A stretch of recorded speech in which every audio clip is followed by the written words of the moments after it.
નમો હરિહંતાણં નમો સિદ્ધાણં નમો આયર્યાણં નમો પ્રવચ્ચાયાણં નમો લોય સર્વસા. પંડિત બનારસીદાસજીની ઉપાદાન નિમિત્ત ચિઠ્ઠી, તેના પર આપણો સ્વાધ્યાય ચાલે છે. ગઈકાલે આપણે જોયું હતું કે પંડિતજીએ ઉપાદાન નિમિત્ત બે પ્રકારે બતાવ્યા, એક દ્રવ્યાર્થિક ઉપાદાન નિમિત્ત અને એક પર્યાયાર્થિક ઉપાદાન નિમિત્ત. પર્યાયાર્થિક નિમિત્ત ઉપાદાન આપણે બધા સૌ પરિચિત છીએ કે બે દ્રવ્યોની વર્તમાન પર્યાય વચ્ચે પર્યાયાર્થિક નિમિત્ત ઉપાદાન ઘટિત કરવામાં આવ્યું છે. અહીંયા પર્યાયાર્થિક એટલા માટે લીધું કે બે દ્રવ્યોને લઈને તેની ચર્ચા કરી, એટલા માટે પર્યાયાર્થિકના રૂપમાં તેની ચર્ચા જોવામાં આવી.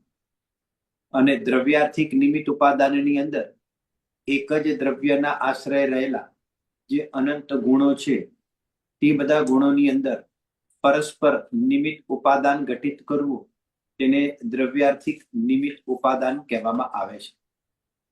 પંડિતજી અહીંયા આગળ પ્રધાન રૂપથી જ્ઞાન ગુણ અને ચારિત્ર ગુણ લીધો છે. એની અંદર જ્ઞાન ગુણને નિમિત્તના રૂપમાં લેવામાં આવ્યો છે અને ચારિત્ર ગુણને ઉપાદાનના રૂપમાં લેવામાં આવ્યો છે. તેની અંદર ચાલતા વિષયની અંદર આપણે જોયું હતું, પર્યાયાર્થિક નિમિત્ત ઉપાદાનની ચર્ચા કર્યા બાદ દ્રવ્યાર્થિક નિમિત્ત ઉપાદાનના અંતર્ગત અહીંયા આગળ જે ચર્ચા કરવામાં આવી છે તેમાં શું બતાવવા માંગે છે? એમાં પંડિતજી એ બતાવવા માંગે છે કે દરેક ગુણ છે તે પરસ્પર અસહાય છે. એક જ દ્રવ્યના આશ્રય રહેતા હોવા છતાં પણ તો કે ગુણોનું જે પરિણમન છે તે સ્વતંત્ર જોવામાં આવે છે. એક ગુણ બીજા ગુણને અહીંયા આગળ હસ્તક્ષેપ કરતું નથી. એ પ્રમાણે અહીંયા આગળ ચર્ચા થઈ રહી છે. તો આ રીતે અહીંયા આગળ બે ગુણ અહીંયા આગળ ઘટિત કર્યું. એમાં પંડિતજીએ સૌથી પહેલા અહીંયા આગળ એ વાત મૂકી કે બંને જે ગુણ છે, કયો ગુણ? જ્ઞાન ગુણ અને ચારિત્ર ગુણ. તો જ્ઞાન ગુણ અને જે ચારિત્ર ગુણ છે તો કે છે કે તે બંનેની ગતિ ન્યારી છે, તે બંનેની શક્તિ ન્યારી છે, તે બંનેની જાતિ ન્યારી છે અને બંનેની જે સત્તા છે તે દ્રવ્ય પ્રમાણ છે. બરાબર. તો આ એક માળખું તૈયાર કરાવ્યું આપણને. ફરીથી જ્ઞાન અને ચારિત્ર તે બંનેની ગતિ ન્યારી છે. તેમાં જ્ઞાનની ગતિ શું ઘટિત કરી? જ્ઞાન રૂપ પણ છે અને અજાણ રૂપ પણ છે. આ એક પોઈન્ટ થયું. એની સામે ચારિત્રની ગતિ ન્યારી છે, તો ચારિત્રમાં શું ઘટિત કર્યું? ચારિત્રની અંદર સંકલેશતા પણ જોવા અને વિશુદ્ધિ પણ જોવામાં આવે. ત્યારબાદ જ્ઞાનની શક્તિ ન્યારી અને ચારિત્રની શક્તિ ન્યારી. જ્ઞાનની શક્તિમાં શું ઘટિત કર્યું કે જ્ઞાન સ્વપર પ્રકાશક સ્વરૂપે રહેલું છે અને ચારિત્રની અંદર અહીંયા આગળ શું સ્વરૂપ બતાવ્યું? શક્તિ, સ્થિરતા, અસ્થિરતા. તો કે ચારિત્રના પરિણમનની અંદર તેવી સ્થિરતા કે અસ્થિરતાના ભેદ જોવામાં આવે છે. પછી જ્ઞાનની જાતિ કઈ બતાવી? તો કે જ્ઞાનની જાતિ સમ્યક અથવા મિથ્યા, તે પ્રમાણે જ્ઞાનની જાતિ બતાવવામાં આવી. અને અહીંયા આગળ અજ્ઞાનની આપણે ચારિત્રની જાતિ શું બતાવવામાં આવી? તીવ્રતા કે મંદતા. એ પ્રમાણે તે બંનેના ભેદ અહીંયા આગળ બતાવવામાં આવ્યું. અને બંનેની જે સત્તા છે તે કેવા સ્વરૂપે રહેલી છે? તો કે બંનેની જે સત્તા જે છે તે દ્રવ્ય પ્રમાણ રહેલી છે. એટલે શું કે જ્ઞાન ગુણ પણ દ્રવ્યના આશ્રિત છે અને ચારિત્ર ગુણ પણ દ્રવ્યના આશ્રિત છે, પરંતુ ગતિ, જાતિ અને શક્તિ અલગ અલગ બતાવીને એમ કહેવા માંગે છે કે તે ગુણો એકબીજાને આશ્રિત નથી. આમાં પ્રવચન સારનો સિદ્ધાંત બેસેલો છે. દ્રવ્યાશ્રયા નિર્ગુણા ગુણા, આ લક્ષણ છે. ગુણનું લક્ષણ શું છે કે તે દ્રવ્યના આશ્રય તો રહે પણ ગુણના આશ્રય રહેતા નથી. આવી રીતે કે છે કે બંનેની સત્તા ન્યારી છે, પરંતુ ગતિ, શક્તિ અને જાતિ એ અપેક્ષાએ બંનેની સત્તા એક હોવા છતાં પણ ગતિ, શક્તિ અને જાતિ બંને ન્યારી જોવામાં આવે છે. હવે આપણે એની આગળ ચર્ચા કરીએ છીએ. હવે આની અંદર શું કહેવા માંગે છે જોજો. તમે મૂળમાં જોજો, એક વાત જરા થોડી સમજવાની છે. તમારું પેજ નંબર હશે, તમારી પાસે અત્યારે શું હશે? એક ઉપાદાન નિમિત્તની ચિઠ્ઠી ઓરિજિનલ. અને એની અંદર આપણે વચ્ચેથી જ્ઞાન ગુણની તો જ્ઞાન અજ્ઞાન રૂપ ગતિ, સ્વપર પ્રકાશક શક્તિ, એ પેરેગ્રાફ, સમ્યક જ્ઞાન રૂપ તથા મિથ્યાત્વ રૂપ જાતિ, આ મળ્યું તમને બધાને? હાજી. હાજી. બરાબર. હવે એની અંદર જો હું વાંચ્યું છું આગળ, પછી શું કહેવા માંગે છે પંડિતજી, એમાંથી આપણે જોઈએ છીએ. જ્ઞાન ગુણની તો જ્ઞાન અજ્ઞાન રૂપ ગતિ, સ્વપર પ્રકાશક શક્તિ, જ્ઞાન સમ્યક જ્ઞાન રૂપ તથા મિથ્યાત્વ રૂપ જાતિ. જો સાંભળજો, ધ્યાન આપજો. સૌથી પહેલા લખ્યું ને જ્ઞાન ગુણની તો જ્ઞાન અજ્ઞાન રૂપ ગતિ. ત્યાં અજ્ઞાન એટલે શું લેવું? હા, ત્યાં આગળ અજ્ઞાન એટલે અહીંયા આગળ જ્ઞાનનો ઉગાડ ઓછો છે એવી રીતે લેવું. અજ્ઞાન એટલે સાવ એકદમ ઔદૈક અજ્ઞાન નહીં, પરંતુ ક્ષયોક્ષમ એનો ઓછો છે, એની ચર્ચા કરીએ છીએ. આ તો તમારું ધ્યાન દોર્યું. કેમ? કારણ કે જયારે જાતિની વાત કરી ને ત્યારે સમ્યક મિથ્યાત્વ આવી ગયું. એટલે જયારે ગતિની વાત કરી ત્યારે અજ્ઞાનનો અર્થ બિલકુલ 000 એમ નહીં, પણ કોઈનો ઉગાડ ઓછો, તેની ચર્ચા હમણાં કરીએ છીએ. જ્ઞાન એટલે ઉગાડ ઓછો અને વધતો અલગ ચીજ છે, અને સમ્યક્ત્વ અને મિથ્યાત્વ અલગ ચીજ છે. જ્ઞાનનું સમ્યકપણું અને મિથ્યાપણું અલગ ચીજ છે, અને જ્ઞાનનો ઉગાડ ઓછો અને વધતો અલગ ચીજ છે. એટલા માટે આ બંને વસ્તુ અલગ અલગ લેવામાં આવી. તથા દ્રવ્ય પ્રમાણ સત્તા છે, પરંતુ વિશેષ એટલું કે જ્ઞાનરૂપ જાતિનો કદી નાશ થતો નથી. જ્ઞાનરૂપ જાતિનો નાશ થતો નથી એટલે શું? કે દાખલા તરીકે મિથ્યાત્વ રૂપે પરિણમે તોય તે નાશ થતો નથી, અને ઓછા જ્ઞાન રૂપે પરિણમે, પરંતુ એવું ના બને કે એકદમ ઓછું થઈને 0 થઈ જાય, તો કે છે કે એવું કદી પણ બનતું નથી. એમ એનો અર્થ એ કાઢે છે. હવે જો આગળ. અને મિથ્યાત્વ રૂપ જાતિનો નાશ સમ્યક દર્શનની ઉત્પત્તિ થતા સુધી થતો નથી. એટલે મિથ્યાત્વ રૂપ ક્યાં સુધી છે? કે જ્યાં સુધી સમ્યક્ત્વ નથી ત્યાં સુધી તે પણ જોવામાં આવે છે. આ તો જ્ઞાન ગુણનો નિર્ણય થયો. હમણાં જે ખુલાસો કર્યો કે જ્ઞાનની ગતિ જુદી જુદી, તેમાં જ્ઞાનની ગતિમાં શું છે? જ્ઞાનની ગતિની અંદર જ્ઞાન જ્ઞાન રૂપ પણ છે અને અજાણ રૂપ પણ છે. અને જાતિ શું છે? કે સમ્યક છે અને મિથ્યા પણ છે. એટલે આવી રીતે સમ્યક અને મિથ્યાત્વ જે છે, તો કે છે કે તેની અંદર આ બંને ડિફરન્સ ખ્યાલમાં રાખો. એ જ્ઞાનમાં ઘટિત થાય, ચારિત્રમાં અલગ પ્રકાર ઘટિત થશે. હવે જુઓ, હવે ચારિત્ર ગુણનું વિવેચન કરે છે. ચારિત્ર ગુણની સંકલેશતા વિશુદ્ધતા એ ગતિ, સ્થિરતા અસ્થિરતા રૂપ શક્તિ, મંદ તીવ્ર રૂપ જાતિ અને દ્રવ્ય પ્રમાણ સત્તા છે. તેમાં એટલું, હવે આ લીટી જરા સમજવા જેવી છે. હવે તેમાં એટલું કે વિશેષ કે મંદતાની સ્થિતિ 14મા ગુણસ્થાન પર્યંત હોય છે. ચારિત્રની અંદર મંદતાની સ્થિતિ કયા ગુણસ્થાન સુધી? 14મા ગુણસ્થાન સુધીનું હોય છે, અને તીવ્રતાની સ્થિતિ 5મા ગુણસ્થાન સુધીનું હોય છે. હવે આ લીટીને સમજવી કેવી રીતે? જો અહીંયા આગળ વાત એ છે, એક મિનિટ, અહીંયા આગળ વાત અહીંયા શું કહેવા માંગે છે કે મંદતા અને તીવ્રતાની જયારે ચર્ચા કરી એ જાતિની અપેક્ષાએ કરી, તો અહીંયા આગળ જાતિની અપેક્ષાએ જે તીવ્રતા અને મંદતાની ચર્ચા જોવામાં આવે છે, એની અંદર પંડિતજીનું એમ કેવું છે કે જે મંદતા છે તે 14મા ગુણસ્થાન સુધી જોવામાં આવે છે. ચારિત્રની વાત ચાલી રહી છે, અને તીવ્રતા 5મા ગુણસ્થાન સુધી જોવામાં આવે છે. એટલે એમ કહેવા માંગે છે કે મંદતા 14મા ગુણસ્થાન સુધી કીધી, એટલે પહેલા ગુણસ્થાનની અંદર એકલી તીવ્રતા જ છે તેમ ન સમજવું. બંને છે, ની અંદર તીવ્રતા પણ છે અને મંદતા પણ છે. એવી રીતે પહેલા ગુણસ્થાન થી લઈને 5મા ગુણસ્થાન સુધી તીવ્રતા પણ છે અને મંદતા પણ છે.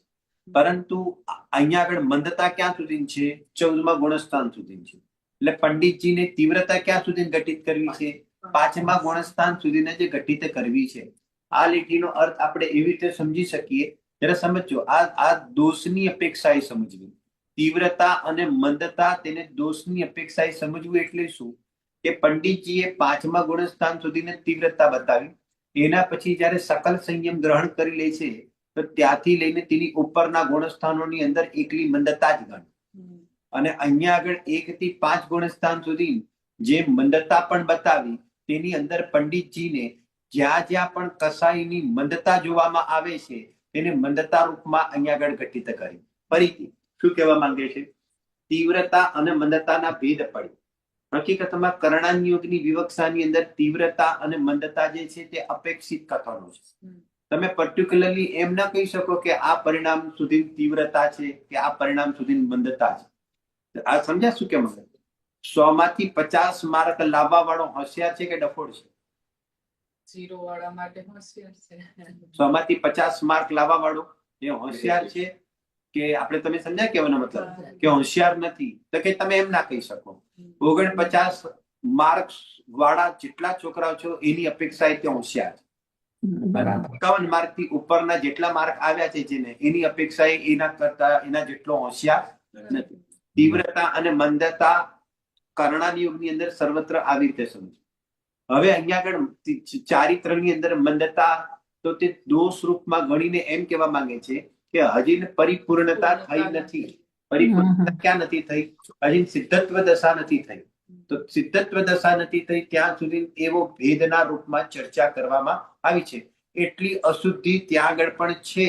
ચારિત્ર ગુણમાં 14મા ગુણસ્થાનની અશુદ્ધિ એ અપેક્ષાએ ઘટિત કરી છે. જરા બરાબર સાંભળજો શું કહેવા માંગીએ છીએ. વાત તમે ચારિત્રની કરો છો તો ચારિત્ર તો પૂરું થઈ ગયું છે. તો સાંભળો, કથન 2 વિવક્ષાથી કરવામાં આવે. જરા બરાબર ઉપયોગ સૂક્ષ્મ કરજો. જ્યારે ગુણભેદની અપેક્ષાએ ચર્ચા કરવામાં આવે, ગુણભેદની અપેક્ષા એટલે જ્ઞાનને જુદું પાડો, ચારિત્રને જુદું પાડો, એવી રીતે જો ચર્ચા કરવામાં આવે તો ચારિત્ર ગુણની પૂર્ણતા 12મા ગુણસ્થાને થઈ જાય છે. એટલે ચારિત્રની પૂર્ણતા 12મા ગુણસ્થાને પૂર્ણ વિતરાગી થઈ ગયું. પણ અભેદ આત્માની મુખ્યતા કરવામાં આવે તો હજી તેનું પૂર્ણ બધા જ ગુણો સ્થિર નથી થયા, બધા જ ગુણ પરિપૂર્ણ નથી થયા. તો જેટલા ગુણનું હજી અશુદ્ધ પરિણમન છે તો કેટલાક ગુણ જે પ્રતિજીવી ગુણો છે તેનું અશુદ્ધ પરિણમન 14મા ગુણસ્થાનના અંત સમય સુધી જોવામાં આવે છે. તો એટલી અશુદ્ધિ પણ દોષ પણ ગણવામાં આવ્યો છે. આ કર્ણાની યોગને આવી રીતે સમજવું પડે. આની અંદર પંડિતજીએ એમ કીધું છે કે અભેદની વિવક્ષા એટલે શું? કે આખો આત્મા પૂર્ણ રીતથી સ્થિર નથી થયો.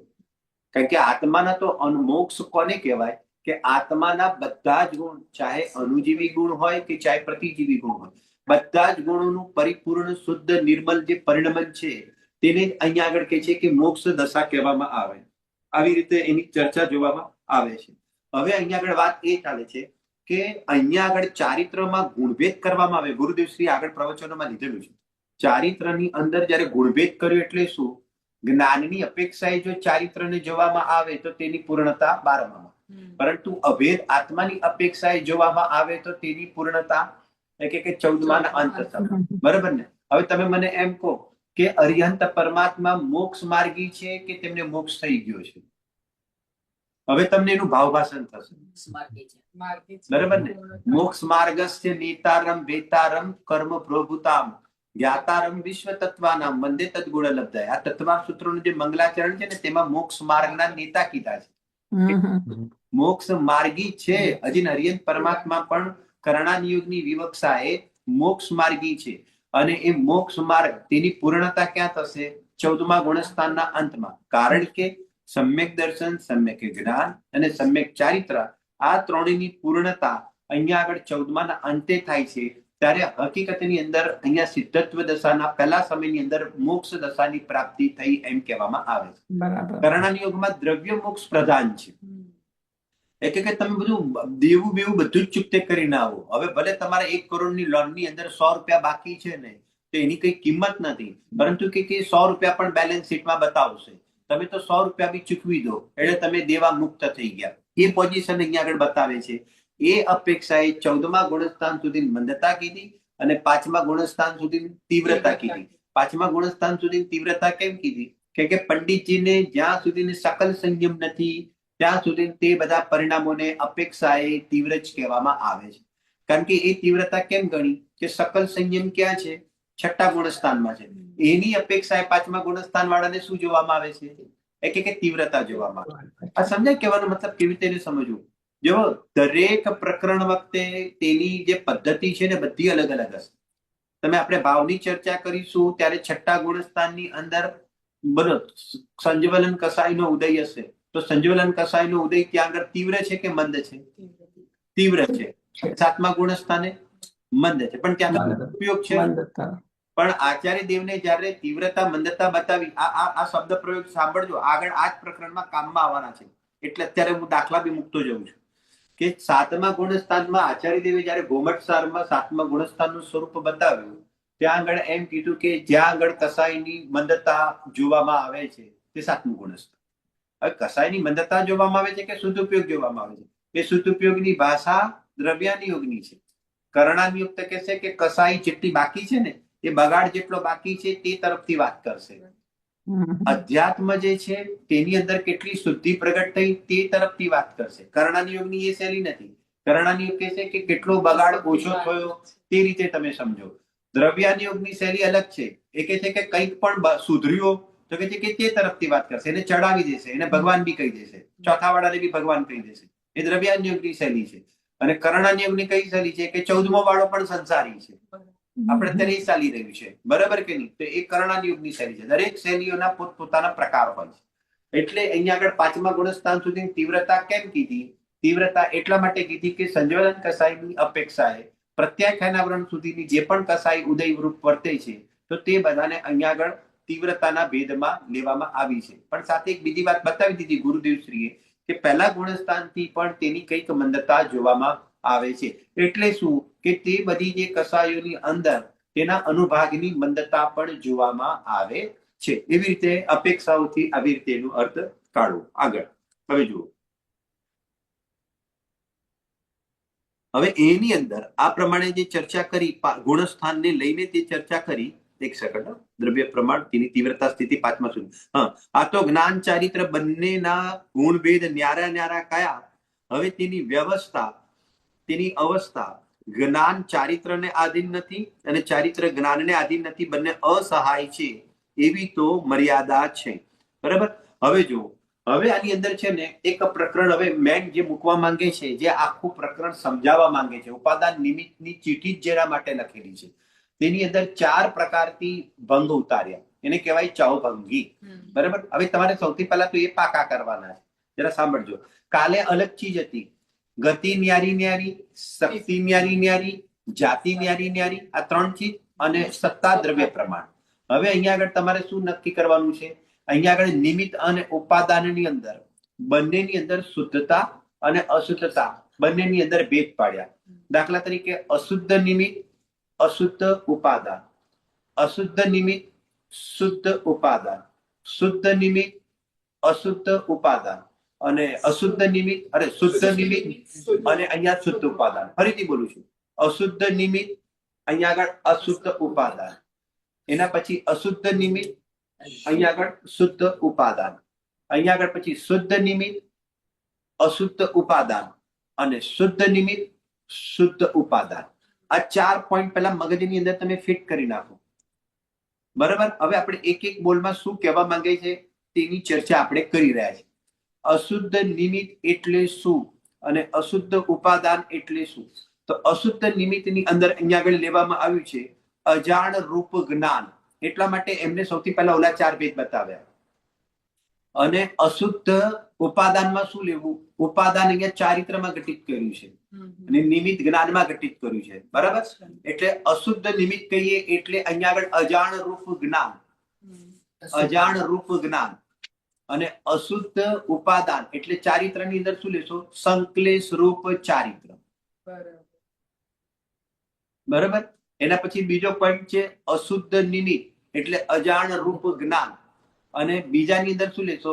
શુદ્ધ ઉપાદાન, તેની અંદર લો વિશુદ્ધ રૂપ ચારિત્ર.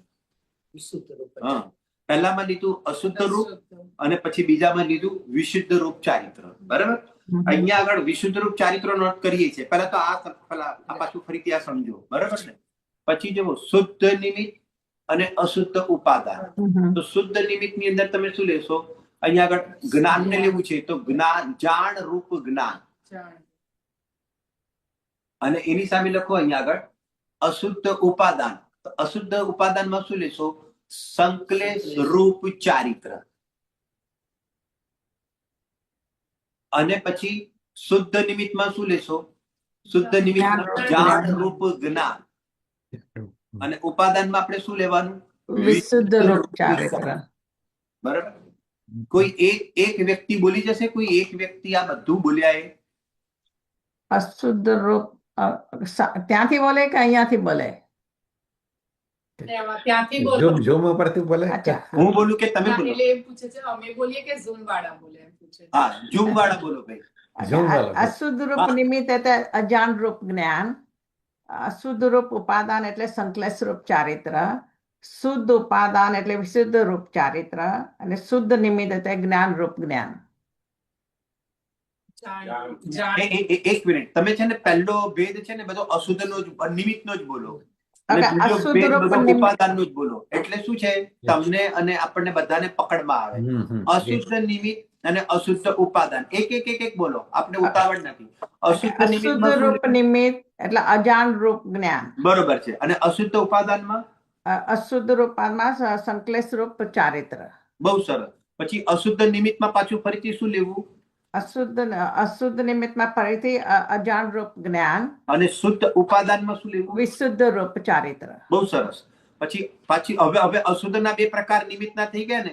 હવે શુદ્ધના નિમિત્તના બે પ્રકાર ઉતારીએ. Okay. શુદ્ધ નિમિત્તમાં શું લેવું એટલે જ્ઞાન રૂપ જ્ઞાન, અને અશુદ્ધ ઉપાદાનમાં શું લેવું? સંકલેશ રૂપ ચારિત્ર. બહુ સરસ. અને શુદ્ધ નિમિત્તમાં શું લેવું? એટલે ફરીથી જ્ઞાન રૂપ જ્ઞાન અને વિશુદ્ધ ચારિત્ર. બહુ સરસ, બરાબર ને. જ્યારે અશુદ્ધતા આવે ત્યારે અજ્ઞાનતા અને સંકલેશતા લેવી, અને જ્યારે શુદ્ધતા આવે ત્યારે જ્ઞાન રૂપ અને અહીંયા વિશુદ્ધિ લેવી. બરાબર. ચારિત્રની અંદર સંકલેશતા અને વિશુદ્ધિ એવા બે ભેદ પડે છે. જ્ઞાનની અંદર અજાણ રૂપ અને જાણ રૂપ એવા બે ભેદ પડે છે. બરાબર? કે મતલબ આવી રીતે તેની એક પોઝિશન બને છે. ક્યાં પોઝિશન બને છે? સંસાર અવસ્થામાં પોઝિશન બને છે.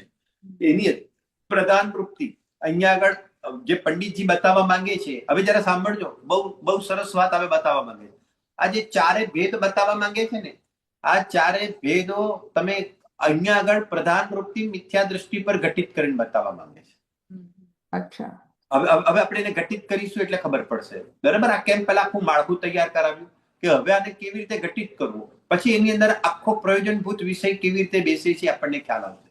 જો સૌથી પહેલો ભેદ આપણે જોઈએ કે સંસાર અવસ્થાની અંદર એવું બને છે કે અજાણ રૂપ જ્ઞાનની સ્થિતિ પણ જોવામાં આવે છે અને સંકલેશ રૂપ ચારિત્રની પણ સ્થિતિ જોવામાં આવે છે. વાત એમ છે કે નિગોદનો જીવ છે, તો નિગોદના જીવની અંદર જ્ઞાનનો ઉગાડ કેટલો છે? કે જ્ઞાનનો ઉગાડ અહીંયા આગળ અક્ષરમાં અનંતમાં ભાગે જોવામાં આવે છે. હવે અક્ષરના અનંતમાં ભાગે જે જ્ઞાન જોવામાં આવે છે, તો અને એની સામે એવા પણ નગેદના જીવો છે, બહુધા એવા જીવો છે, એની સામે તેના જે પરિણામ છે તે પરિણામોની અંદર પણ પ્રચુર સંકલેશતા જોવામાં આવે છે. બરાબર? આવો એક ભેદ આપણા જ્ઞાનમાં પકડાય છે કે નથી પકડાતો? પકડાય છે. એની અંદર પંડિતજી શું કહેવા માંગે છે? દરેક ગુણ પરસ્પર અસહાય. એ સિદ્ધાંત યાદ રાખીને હવે આ ઘટિત કરવાનું છે. આ એમએમ ટોપિકો નથી બનતા. પહેલું જે વિષય ચાલ્યો આપણે કાલે, તેની જ લિંકથી હવે આ ઘટિત કરવા માંગે છે. આપણે ઉદાહરણ માંગીએ પંડિતજી પાસે કે તમે અમને બતાવો. એનું વિશ્લેષણ કરીને હવે પંડિતજી એની અંદર જઈને આપણને આ વિષય બતાવે છે કે અજાણ રૂપ જ્ઞાનનો અર્થ શું છે. કે અજાણ રૂપ જ્ઞાનનો અર્થ અહીંયા આગળ મિથ્યા એમ નહીં, પણ અજાણ રૂપ જ્ઞાનનો અર્થ અહીંયા આગળ એમ લે છે કે જ્ઞાનનો ઉગાડ ઘણો ઓછો, અક્ષરના અનંતમાં ભાગે જ્ઞાન, તો એની અંદર આવા જ્ઞાનને અજાણ રૂપ જ્ઞાન અહીંયા આગળ કીધું. તો તેની સામે પરિણામ પણ કહેવામાં આવે છે. તો ચારિત્રની અંદર પરિણામોમાં અતિ તીવ્ર સંકલેશતા જોવામાં આવે છે.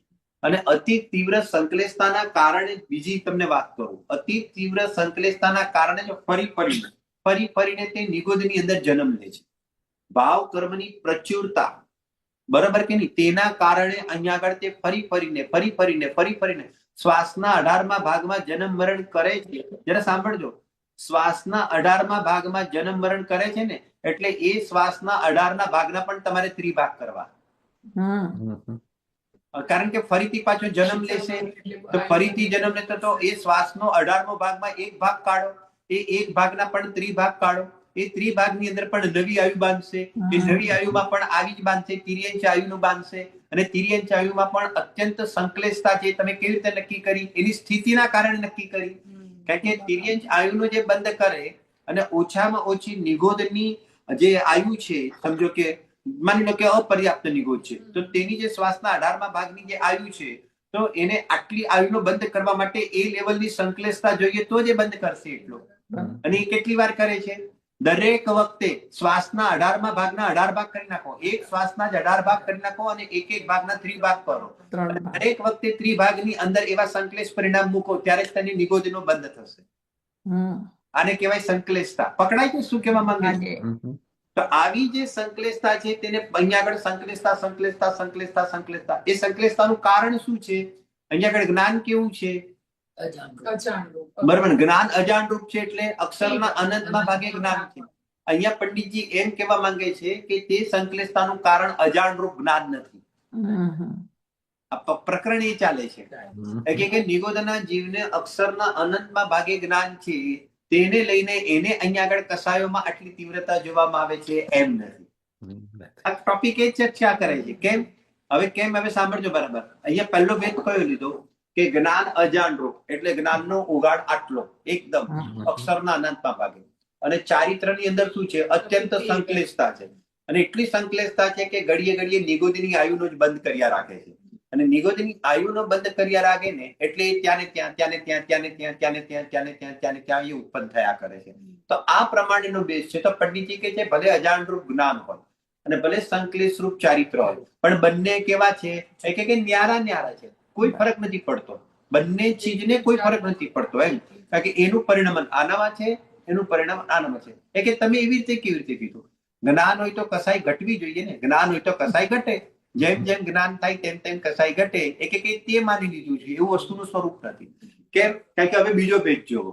બીજો પેજ જોવો શું કીધું? અશુદ્ધ નિમિત્ત એટલે અહીંયા આગળ જ્ઞાનનો ઉગાડ કેટલો છે? અક્ષરના અનંતમાં ભાગે. અને શુદ્ધ ઉપાદાન. હવે શુદ્ધ ઉપાદાનમાં શું લેશો કહો? વિશુદ્ધ પરિણામ. એટલે કયો જીવ લેવો આપણે? સમ્યક દર્શનની નજીક વાળો એમ લેવાનું? તો પછી કારણ કે એનું કારણ છે ને બતાવું છું તમને. સમ્યક દર્શનની નજીક વાળો તમે નહીં લઈ શકો શુદ્ધ ઉપાદાનમાં. કેમ નહીં લઈ શકો? જરા બરાબર સાંભળજો. અહીંયા આગળ જ્ઞાન કયું લીધું છે? અશુદ્ધ. તો ક્ષયોક્ષમનો ઉગાડ અક્ષરના અનંતમાં ભાગ વાળો હોય તો તે સમ્યક દર્શનની નજીક હશે. આગળ પાછળ પણ નહીં હોય અને ઘણો દૂર પણ નહીં હોય. તમે વસ્તુ સમજો. દૂર પણ નહીં હોય. હું એમ કહું છું દૂર નહીં હોય. બરોબર કે નહીં? એ પછી કહીશ કેમ દૂર નહીં હોય એમ કહો છો તમે. હવે સાંભળજો. એ જે નિગોદનો જે જીવ છે જે અક્ષરના અનંતમાં ભાગે સમજો કે એનું જ્ઞાન બી છે અને તે વખતે તેના પરિણામોમાં સંકલિષ્ટતા પણ જોવામાં આવે છે. બરોબર કે નહીં? હવે સાંભળજો. એવા બી તો જીવ છે કે જે નિગોદમાંથી નીકળીને બીજી પર્યાય ધારણ કરે છે. ભલે એવા બી તો જીવ છે કે તે નિગોદમાંથી સમજો કે એ પર્યાયમાંથી નીકળી જઈને અને પર્યાપ્ત અવસ્થા ધારણ કરી. હવે જરા સાંભળજો. હું થોડુંક તમે બધા સ્વાધ્યાય જીવો છો ને એટલે હું એવી રીતે ઘટિત કરું છું. સાથે કરણાન યોગનો વિષય સાથે રાખીને ઘટિત કરું છું કે અપર્યાપ્ત અવસ્થા નિગોદની જીવ અને પર્યાપ્ત અવસ્થા પણ નિગોદના જીવ. એક શરીર હોય એમાં જેટલા પણ નિગોદા જીવ હોય તે બધા અપર્યાપ્તક જ હોય. એક જ નિગોદ શરીરની અંદર એવું ના બને કે 50% પર્યાપ્તક હોય ને 50% અપર્યાપ્તક હોય. પણ એ એક નિગોદના શરીરમાં એના આશ્રય જેટલા નિગોદના જીવો રહે તે બધા અપર્યાપ્તક જ હોય. અપર્યાપ્ત વાળાનું ગ્રુપ અપર્યાપ્તક જ હોય અને પર્યાપ્તક વાળાનું ગ્રુપ પર્યાપ્તક હોય. એવી રીતે તેની વ્યવસ્થા છે. બરાબર ને? હવે સાંભળો. અપર્યાપ્તનો જે કાળ છે ને એના કરતા પર્યાપ્ત નિગોદિયા જીવનો કાળ કંઈક અધિક છે. બરાબર. એટલે એ શ્વાસના 18 ભાગમાંથી એ નીકળી ગયો. બરાબર ને? કારણ કે શ્વાસનો 18મો ભાગ છે ને એ અપર્યાપ્તકની જ આયુ છે. ચાહે નિગોદનો હોય કે સંઘની પંચેન્દ્રિય હોય. તો કહે છે કે તે બધાની આયુ એટલી તેની જ છે. હવે અહીંયા આગળ શું થયું કે તે પર્યાપ્તક થયો ને તો પર્યાપ્તકની સાથે હવે તેની આયુ પણ કેટલી હતી? આની કરતા વધારે થઈ. તો આના કરતા આયુ ક્યારે વધારે થઈ? કે આ સંકલેશતા તો હતી પણ હવે જયારે આયુનો બંધ થયો ત્યારે એવી સંકલેશતામાં ન થયો. એની અપેક્ષાએ કંઈક અશુદ્ધિ ઘટી ત્યાં આગળ બંધ થયો તો તે પર્યાપ્તકની અંદર થોડીક વધારે આયુ લઈને ઉત્પન્ન થયો. તો આચાર્યદેવ કે છે, અહીંયા પંડિતજી એમ કે છે કે તે સંકલેશતામાં શું થયું? ઘટાડો થયો. એને અહીંયા વિશુદ્ધિ કહેવામાં આવે છે. બરાબર. પકડાય છે કે નહીં કહેવાનો મતલબ? આવી રીતે તે એક ઇન્દ્રિયમાં ગયો, 2 ઇન્દ્રિયમાં ગયો, 3 ઇન્દ્રિયમાં ગયો. જેટલો પણ આને છોડીને એ બહાર જાય છે એની સ્થિતિ વધી. બરાબર કે નહીં? તો એની જે તિર્યંચ આયુની જે સ્થિતિ વધે છે તો એટલે એની સંકલેશતા કેવી ઘટી. તો જે સંકલેશતા ઘટી તો એને અહીંયા આગળ શું કહી દીધું? એને અહીંયા આગળ વિશુદ્ધિ કહેવામાં આવે. તો વિશુદ્ધિ શબ્દનો જે પ્રયોગ છે તો દરેક પ્રકરણમાં જ્યાં જ્યાં જે રીતે ઘટિત કર્યું હોય તે રીતે તમારે વિશુદ્ધિ ઘટિત કરવું. અહીંયા આગળ આપણે જે ચાલતા વિષયમાં અહીંયા આગળ આપણે વિશુદ્ધિ લઈએ, પછી આગળ બીજી વિશુદ્ધિ લઈએ, એ આપણે સમજીએ છીએ. બરાબર? હવે નિલેશભાઈ, સાંભળો. હા હા. નિલેશભાઈ, મને એક ક્વેશ્ચન છે અહીંયા હા, બોલો બોલો બોલો. કે અહીંયા આપણે પહેલામાં અશુદ્ધ નિમિત્તમાં તો આપણે નિગોદનો જીવ જ લેવાનો કે બીજા જીવમાં પણ એવી રીતે એપ્લાય કરવાનું? આપણે કરી શકીએ. આપણે શરૂઆત નિગોદની લીધી ને, એટલે હા. એના પછી આવી શકે. હા, આપણે એને ઘટિત કરીએ છીએ. એટલે આપણે હમણાં જ બીજા ઘટિત કરીએ બીજા છીએ. પણ લઈ શકાય ને હા, એમ હા, ખાલી? લઈ શકાય, કારણ કે અશુદ્ધ નિમિત્તની અંદર તમે અજાણ રૂપ જ્ઞાન લો છો. હવે અજાણ રૂપ જ્ઞાન ક્યાં સુધી લેશો? અસંગની પંચેન્દ્રિય સુધી લઈ લો. બરાબર. સિમ્પલ. બરાબર કે નહીં? નિગોદ થી લઈને અસંગની પંચેન્દ્રિય, જેની પાસે તત્વ વિચાર કરવાની શક્તિ નથી, તો તે બધા એટલા બધા ભેદ તમારે અશુદ્ધ નિમિત્તમાં નાખી દો. પોઈન્ટ પકડાયો? બરાબર કે નહીં? અને જ્યાં આગળ તત્વ વિચાર કરવાની શક્તિ પ્રગટ થઈ, તો જાણ રૂપ જ્ઞાનમાં લાવી દો એને. ઓકે, એટલે અજાણ રૂપમાં મન વગરના બધા જ લઈ લેવાય. એટલે હા, અજાણ રૂપ એકથી જ્ઞાનની ચાર અંદર બધા એટલા એમ માટે, લઈ કારણ કે શકાય તે ને તત્વ વિચાર કરી શકતો કરી નથી. નથી શકતો. તો તેની અંદર તે બધા અજાણ રૂપ જ્ઞાનના રૂપની અંદર અહીંયા પ્રકરણ છે ને, એમને મોક્ષ માર્ગ સાથે ટચ કરવું છે ને. હા. પંડિતજીને આ પ્રકરણને હકીકતમાં મોક્ષ માર્ગનું કેવી રીતે ક્લિક થાય છે, પહેલા ગુણસ્થાન વાળાને મોક્ષ માર્ગમાં કેવી રીતે એન્ટર થશે ને, તો એની પાસે નિમિત્ત અને ઉપાદાન એટલે ગુણોનો પરિણમન કેવા છે ને ત્યાં સુધી લઈ જવાશે. એટલા માટે એમને આવી રીતે ચર્ચા કરી છે. બરાબર? અને બીજું એક ખાલી જસ્ટ કે અહીંયા આગળ આપણને આ સેકન્ડ વનમાં અશુદ્ધ નિમિત્ત ને શુદ્ધ ઉપાદાન, તો અહીંયા આગળ એમ પણ લેવાય ને કે એ નિગોદ તમે તો અપર્યાપ્તમાંથી પર્યાપ્ત લીધું, પણ અહીંયાથી ત્રસમાં આવ્યો તો એ પણ શુદ્ધ ઉપાદાન હા, ગણાય ને કે? હા, એટલે એને સાદી ભાષામાં અત્યારે આપણે એમ સમજીએ કે શુદ્ધ ઉપાદાનની અંદર વિશુદ્ધિ શબ્દનો પ્રયોગ પંડિતજી. બરાબર. તો વિશુદ્ધિની અંદર એમ પંડિતજી બતાવે છે કે તેને ચારિત્રની અંદર મંદતા થઈ, કસાયની મંદતા થઈ, તો એટલા માટે તો એ ઉપર આવ્યો. બરાબર? હા. જો આવી રીતે મંદતાનો ભેદ ન પડતો હોય તો જીવ નિગોદમાંથી ઉપર આવે કેવી રીતે? એટલે પંડિતજી કહે છે કે સંસાર અવસ્થામાં આ બંને ગુણ પરસ્પર કેવા છે? અસહાય છે. કે જ્ઞાન આટલો ઉગાડ ઓછો હોવા છતાં પણ, જો ઓલો સિદ્ધાંત યાદ રાખો જે કાલે કીધા હતા ને, એ જ્ઞાનનો ઉગાડ ઓછો હોવા છતાં પણ ચારિત્ર પોતે ઉપાદાનપણે પોતે સ્વતંત્ર છે. એમ બરાબર. પોઈન્ટ પકડાયો? લિંક પકડાઈ? હા, ના, સરસ. જ્ઞાનનો ઉગાડ ઓછો હોય તો મૂકો બાજુ પર, એની ચિંતા કરવાની કોઈ જરૂર નથી. કેમ? કારણ કે ચારિત્રની અંદર કસાયની મંદતા પણ થઈ શકે છે, અને એ કસાયની મંદતાને જ્ઞાન સાથે કોઈ સંબંધ નથી, અને એ પોતે સ્વતંત્રપણે પાછો બહાર નીકળીને તે ઉભો થઈ શકે છે. ખ્યાલ આવ્યો કે ના આવ્યો? આવી. Thank you. એટલા માટે શુદ્ધ ઉપાદાનની અંદર એને પરિણામોની અંદર જે કસાયની મંદતા થઈ કે એ મંદતાને લઈને તે બહાર આવ્યો, તો તેને એક અપેક્ષાએ વિશુદ્ધિ કહેવામાં આવે છે. બરાબર કે નહીં? અહીંયા સમ્યક દર્શન પહેલાની વિશુદ્ધિ, હજી હમણાં એ વાત નથી, એ પછી કરીશું. અહીંયા આગળ અત્યારે અજ્ઞાન રૂપ જ્ઞાન છે ને, ઓછા ઉગાડવાળો, તો તેની અંદર અત્યારે વિશુદ્ધિનો ભેદ આવી રીતે સમજવો કે ભાઈ એટલો બહાર આવ્યો. કેટલો સમજવો? જો બીજી રીતે કહું કે એ જ નિગોદનો જીવ ત્યાં આગળ કસાયની એટલી વિશુદ્ધિ કરી લે છે કે બેઠો બેઠો તે નિગોદનો જીવ મનુષ્ય પર્યાયનો બી બંધ કરી શકે, મનુષ્ય આયુનો પણ બંધ કરશે. બરાબર કે નહીં? વ્રજ વૃષભ નારાસનન પણ બાંધે, સમચતુરસ્ર સંસ્થાન પણ બાંધે. આ બધી પુણ્ય પ્રકૃતિ છે, ટોપ ક્વોલિટીની પ્રકૃતિ છે. વિચાર કરો, એવું પુણ્ય એ બાંધે, એ પુણ્ય એવું બાંધે કે રાજાના ઘરે પણ ઉત્પન્ન થાય. નિગોદના જીવની વાત કરે છે. જ્ઞાન નથી એની વાત કરીએ છીએ. જેની પાસે જ્ઞાન નથી એટલે ઉગાડ જ્ઞાન ખબર જ નથી, ખબર નથી, પણ કસાયની મંદતા કેટલી થઈ ગઈ? બોલો કે નહીં? એ વિતરાગી દેવશાસ્ત્ર ગુરુને ઓળખે છે? ગજબ થઈ ગયો. ઓળખતોય નથી, મંદિરે જતો નથી, એવી એની મન વચન કાયની એવી કોઈ વચન બી નથી, અને મન બી નથી, ખાલી કાયા છે. તો કે છે કે કાયોની પ્રવૃત્તિમાં એ ગમે તે જ પડ્યો ના હોય, પણ પરિણામ કેવા છે? કે પરિણામ સ્વતંત્ર છે. કેટલી મંદતા થઈ ગઈ કે તો અહીંયા આગળ ચક્રવર્તીના ઘેર ઉત્પન્ન થઈ જાય એટલી મંદતા છે. આવી રીતે આવું કેવું બને? અરે બને. તારા ચારિત્ર ગુણનું પરિણમન સ્વતંત્ર છે, બને. એટલે આ તો બતાવે છે કે આપણે કોઈએ ટેન્શન લેવાની જરૂર નથી. ખ્યાલ આવે? નિલેશભાઈ, એક પ્રશ્ન છે કે પહેલા ગુણસ્થાનથી ત્રીસરા ગુણસ્થાન સુધી આપણે નિગોદની વાત કરી, પછી આપણે ચોથા ગુણસ્થાનથી આગળ વાત કરી, તો પહેલાથી ત્રીજામાં એ જ રીતે લઈ શકાય? પહેલાથી ત્રીજાની અત્યારે હમણાં પહેલું જ રાખો, હમણાં બધું આ બધું Okay. પહેલામાં જ અચ્છા ચર્ચા પહેલો કરીશું જ રાખો. ઓકે. એટલે હા ને અત્યારે ચોથું હમણાં ટચ જ નહીં કરો, પહેલા મને પહેલામાં જ બતાવો, બરાબર? Okay. હવે એટલે જો અહીંયા નિલેશભાઈ આપણે ખરી રીતે એમ સમજવું કેમ કે નિગોદના જીવને તો બીજું એવું કઈ જ્ઞાન નથી, છતાં એનો ચારિત્ર ગુણનું સ્વતંત્ર પરિણમન એવું છે કે જે ઓલા ભરતના જે ઓલા બધા હા. દીકરાઓ હતા તો એનું કે ભલે એક કદાચ ત્રસમાં જઈને કે પણ આટલી ઊંચી કદે પણ એટલે આ બધા ગુણોનું સ્વતંત્ર. પરિણમન સ્વતંત્ર છે. હા બરાબર. આપણે છે ને હું વિષય થોડોક આગળ લઉં ને પછી ડિસ્કસ કરીએ એટલે Clear તમને થશે. હા, પછી બધા પોઈન્ટ બરાબર. આવી જશે. હા, લગભગ sorry. હું સમજુ છું ત્યાં સુધી બરાબર. આ પંડિતજીએ પોતે જ બધા પોઈન્ટ લીધા છે, બરાબર ને?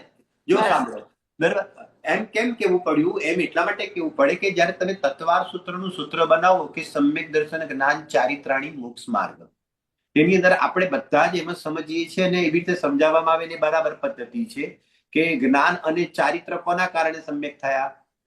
સમ્યક દર્શનના કારણે. અહીંયા આગળ પંડિતજી ફાટ કરતા તમને 0 માર્ક આપી દેશે.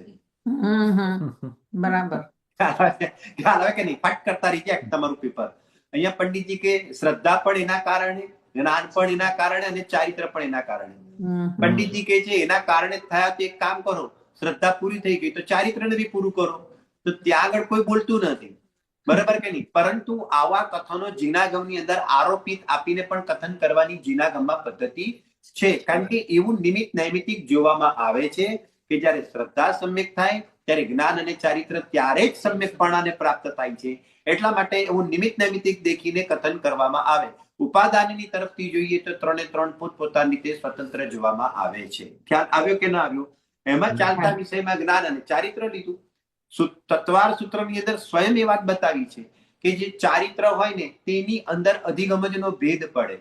આપણે તત્વાર સૂત્રનો જયારે પહેલા અધ્યાય ચાલ્યો ત્યારે ચર્ચા કરી હતી, કદાચ કોઈને યાદ હોય તો. ઘણા પ્રવચનો પહેલા થઈ ગઈ આ વાત કે નિયમ છે કે જે ચારિત્ર પ્રગટ થાય તે અધિગમન, નિસર્ગજ અને અધિગમજના બે ભેદ ચારિત્રમાં નથી પડતા. ચારિત્ર અંદર અધિગમજનો જ ભેદ પડે છે, એટલે કે તેને જ્ઞાન પૂર્વક જ ચારિત્ર થાય, બરાબર કે નહીં? કારણ કે સમ્યક જ્ઞાન વગર ચારિત્ર એટલે બુદ્ધિપૂર્વક જ્ઞાન વગર એને ચારિત્રની પ્રાપ્તિ એને 100% નહીં જ થાય. એને અંતરંગ રૂપમાં પણ સમજી શકાય અને બહિરંગ રૂપમાં પણ સમજી શકાય. બહિરંગ રૂપની અંદર એને એમ સમજી શકાય કે તે સ્વરૂપ તો સમજશે કે નહીં, 5 મહાવ્રત, 3 ગુપ્તિ, 5 સમિતિ, આ 13 પ્રકારના ચારિત્રને સમજીને અને તેનું પાલન કરીને તે ચારિત્રનું પાલન કરી શકશે. આ તો થઈ ગઈ બહિરંગ દશા. અને અંતરંગમાં જેટલા અહીંયા આગળ જ્ઞાન થશે તે અહીંયા આગળ જેને કહેવાય ને સ્વને સ્વ અને પરને પર પણ જાણે તો જ તેના રાગાદિક મટે. રાગાદિક મટે તો અંતરંગ ચારિત્ર પ્રગટ થાય. આ અંતરંગની અપેક્ષા અને ઓલી બહિરંગની અપેક્ષા, બરાબર ને? પંડિતજીનું કેવું છે આ બધી વાત વ્યવહાર નીતિ છે, એની કોઈ ના નથી. અત્યારે અમે કહીએ એમ સમજો કે જ્ઞાન સ્વતંત્ર છે અને ચારિત્ર સ્વતંત્ર છે. ખ્યાલ આવે કે નહીં? એવી રીતે સમજાવે છે. જો હવે આગળ, હવે જે બીજો પોઈન્ટ ની અંદર આપણે જોયું કે શુદ્ધ ઉપાદાનની અંદર વિશુદ્ધિ એટલે કસાયનો ઘટાડો થયો, એટલા માટે તેને વિશુદ્ધિ. જો એક બીજી વાત કહું, પંડિતજીએ આગળ જે વાત કરી ને કે 5મા ગુણસ્થાન સુધી તીવ્રતા લેવી અને 14મા ગુણસ્થાન સુધી મંદતા લેવી, એની અંદર આપણે એ પણ જોયું કે તીવ્રતા 5મા સુધી લેવી એટલે ત્યાં એકલી તીવ્રતા નથી, ત્યાં મંદતા પણ છે. એનો અર્થ એ થઈ ગયો કે પહેલા ગુણસ્થાનમાં પણ તીવ્રતા અને મંદતા પણ છે. એનો અર્થ એ થઈ ગયો, બરાબર પકડાયો પોઈન્ટ કેવી રીતે વિષય છે? એનો અર્થ એ થઈ ગયો કે નિગોદના જીવની અંદર, બરાબર ને, એક વખતે તેને તીવ્રતા પણ જોવામાં આવે છે અને પછી તેને તે ભૂમિકાની અંદર પાછો અંતર્મુહૂર્તમાં તેની મંદતા પણ કહી શકાય છે, એવી જાતના પણ પરિણામ જોવામાં આવે છે. આ પ્રમાણે ચઢાવ ઉતાર, આ છે ને આ ચઢાવ ઉતાર વાળી વ્યવસ્થા છે. આવી રીતે એ બન્યા કરે છે. હવે આગળ 3જા નંબરનો પોઈન્ટ, શુદ્ધ નિમિત્ત અને અશુદ્ધ ઉપાદાન. બોલો હવે શુદ્ધ નિમિત્તમાં શું લેવું? તો કે આ ભાઈને તત્વ વિચાર કરી શકે એવો જ્ઞાનનો ઉગાડ વહી દો. સંઘની પંચેન્દ્રી થઈ ગયો. તો સંઘની પંચેન્દ્રી થઈ ગયો તો એના માટે શબ્દનો પ્રયોગ કર્યો શુદ્ધ નિમિત્ત, બરાબર ને? પરંતુ એ ભાઈનું ઉપાદાન કેવું છે?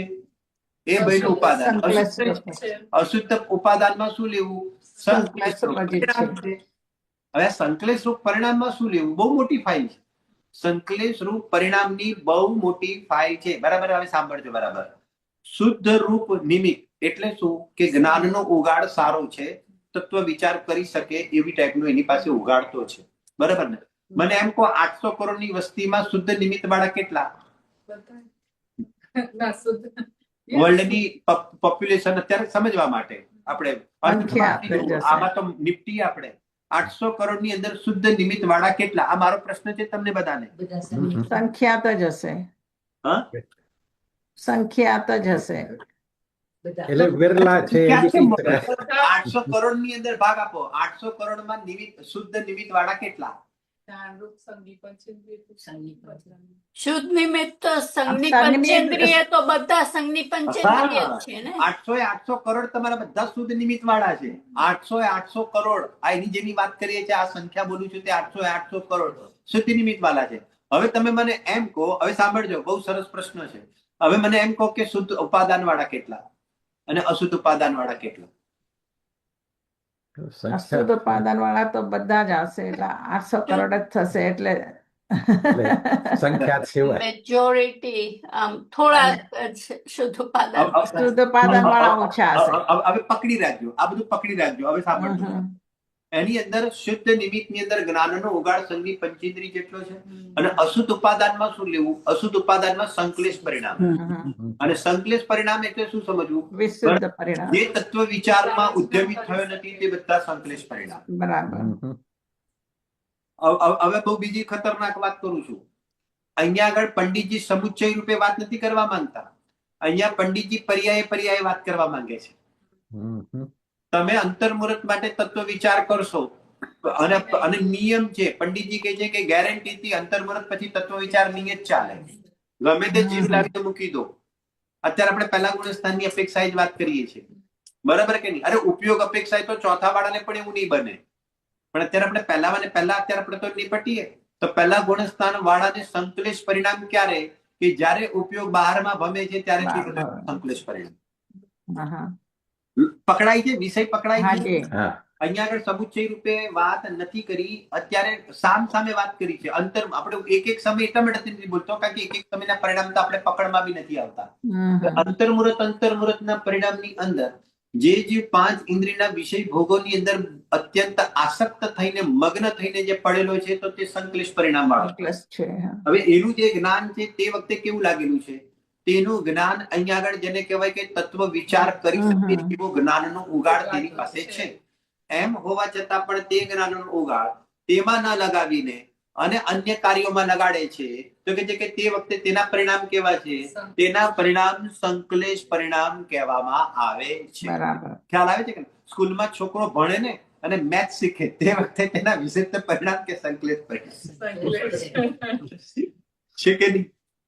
પંડિતજી કે છે અમને કોઈ મતલબ નથી, તમારે મેથ શીખવાડવું તો મેથ શીખવાડો, કોમ્પ્યુટર શીખવાડવું તો કોમ્પ્યુટર શીખવાડો, ને એઆઈ શીખવાડવું હોય તો એઆઈ શીખવાડો, ડોક્ટર, અમને કોઈ લેવા દેવા નથી. બરાબર કે નહીં? તે વખતે તેનો જે ઉપયોગ છે તે બરોબર કે નહીં વેદ વિજ્ઞાન માટે ઉદ્યમ નથી થયો, એમ બોલું છું શબ્દ. બરાબર કે નહીં? કહેવાય. અને વિષય એ બધા વિષય છે ને, સરવાળે 5 ઇન્દ્રિયના વિષય છે. તો કે છે કે શીરો બનાવતા વખતે સંશ્લેષ પરિણામ કે વિશિષ્ટ પરિણામ? સંશ્લેષ પરિણામ. શીરો ખાતી વખતે પણ બરાબર કે, અને શીરાની ચર્ચા કરીએ બહુ સરસ બન્યો ત્યારે પણ સંશ્લેષ. બરાબર કે નહીં? એ બધા કયા પરિણામ? કે પંડિતજી કે છે કે તે બધા અહીંયા આગળ સંશ્લેષ પરિણામ. બરાબર. અને શીરો ખાવાના કાળની અંદર ઉપયોગ એમ કે ભાઈ આમાં સુખ નથી, તે વખતે વિચાર એવો આવે ત્યારે વિશિષ્ટ પરિણામ. ક્રિયાથી મતલબ જ નથી. પંડિતજીએ ક્રિયાને તો બાજુ પર મૂકી દીધી છે. પંડિતજીએ તો જ્ઞાનને પણ બાજુ પર મૂકી દીધું. પંડિતજી તો કહે છે કે પ્યોર પરિણામ જ લાવો. વિશુદ્ધિ કોને કહેવાય અને સંશ્લેષતા કોને કહેવાય? અને આ લોજિકલી વાત એટલા માટે કરી છે, પંડિત બનારસી દાસજીએ ગોમટ સારનો બહુ ગહન અભ્યાસ કર્યો અને એના ઉપર પછી સમયસાર કળશ ટીકાનો અભ્યાસ થયો. બંનેનો અભ્યાસ, પહેલા કળશ ટીકા થઈ, પછી એટલે કળશ ટીકા એટલે સમયસાર અને પછી ગોમટ સાર. એમાંથી નિષ્કર્ષના રૂપમાં આખો વિષય કાઢ્યો છે. બહુ ગજબ વાત કરી, કારણ કે પંડિતજીને આગળ જઈને નિર્જરા બતાવી. આખું હાર્દ જે છે ને, આ આખી ચીઠીનું હાર્દ નિર્જરા ઉપર આધારિત છે. અને કેમ આવી રીતે લીધું તેની ચર્ચા કાલે કરીશું, સિસ્ટમેટિક કરીશું. કર્ણાની યુક્તિ અધ્યાત્મ સમજીશો ને તો તમે આપણે બહુ સારી રીતે એને સુંદરતાથી એને સમજી શકીશું. બરાબર. અને ચોથો બોલીને હું પૂરું કરું છું. અને છેલ્લું લીધું છે શુદ્ધ નિમિત્ત અને શુદ્ધ ઉપાદાન. થઈ ગયો કે નહીં? શુદ્ધ નિમિત્તમાં શું લેશો? કે જ્ઞાનનો કેવો ઉગાડ લેવો? તત્વ વિચાર કરી શકે એવો ઉગાડ એની પાસે છે. અને શુદ્ધ ઉપાદાન કોને કીધું? વિશુદ્ધ પરિણામ. પંડિતજી અહીંયા આગળ શું કહે છે ખબર છે? અહીંયા આગળ પહેલા સ્ટેપમાં એમનો શુદ્ધ ઉપાદાન એટલે તે તત્વ વિચારનો ઉગાડતો છે અને તત્વ વિચારની અંદર ઉપયોગ લગાડે છે. બરાબર? તો તેને શું કહેવામાં આવશે? શુદ્ધ નિમિત્ત અને શુદ્ધ ઉપાદાન. બરાબર કે નહીં? આ પ્રમાણે 4 ચોકટા બતાવ્યા. હવે પંડિતજી એની અંદર પાછા લઈ જાય છે અને એ કેવી રીતે તેની ઉથલ પાથલ થાય છે તે બધી ચર્ચા વિશેષ રૂપથી આપણે કાલે કરીશું. બરાબર? ચાલો અહીંયા સમય જીનવાણી સ્તુતિ કરી. જીનવાણી સ્તુતિ. હા. निज निधि निज में बताई किया परम उपकार रे उसके लिए जिनवाणी मांगो वंदना सतबार. नो वार्ड नो करो.